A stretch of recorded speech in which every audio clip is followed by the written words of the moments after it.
মাত্র 2টি লক্ষণ দেখলে আপনি বুঝতে পারবেন যে আপনার বাচ্চার শরীরে বদনজরের আসর লেগেছে, কারো বদনজর লেগেছে। এই 2টি লক্ষণ কি, এবং যদি আপনার শরীরে বাচ্চার শরীরে বদনজরের আসর লেগেই যায়,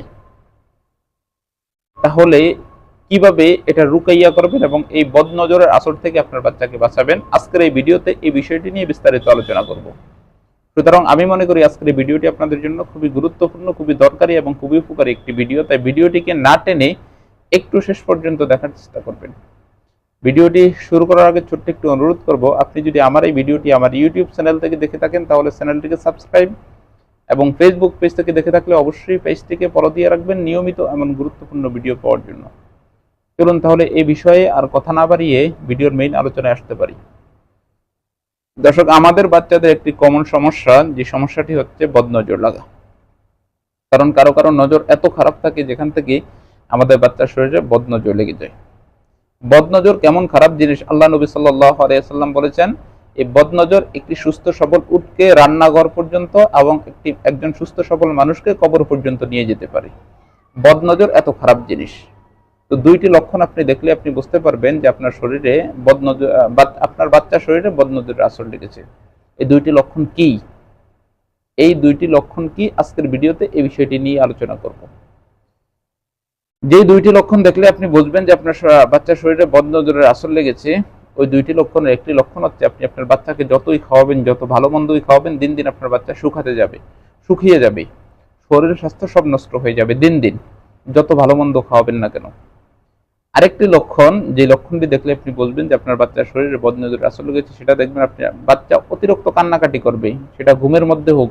অনেক সময় ঘুমের মধ্যে কান্নাকাটি করে উঠবে এবং ঘুম থেকে সজাগ হয়ে যাবে, হঠাৎ চেরবাকে সজাগ হয়ে যাবে ঘুমের মধ্যে।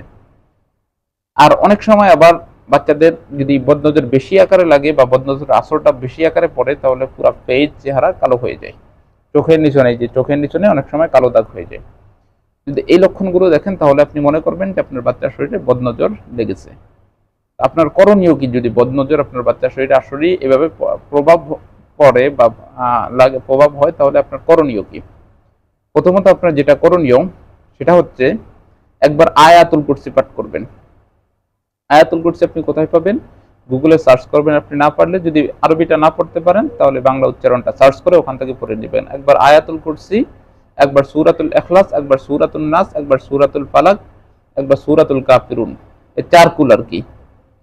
কুল হুয়াল্লাহু আহাদ ওটা, কুল ইয়া আইয়ুহাল কাফিরুন, কুল আউযু বিরাব্বিন নাস, কুল আউযু বিরাব্বিল ফালাক। এই 4 কুলটা ভালো করে পড়ে আপনার বাচ্চার শরীরে একটু ফু দিবেন, আশা করি বদনজর আসর কেটে যাবে। আর একটু পানিতে একটা ফু দিবেন, ওই পানিটুকু দিয়ে আপনার বাচ্চাকে গোসল করিয়ে দিবেন।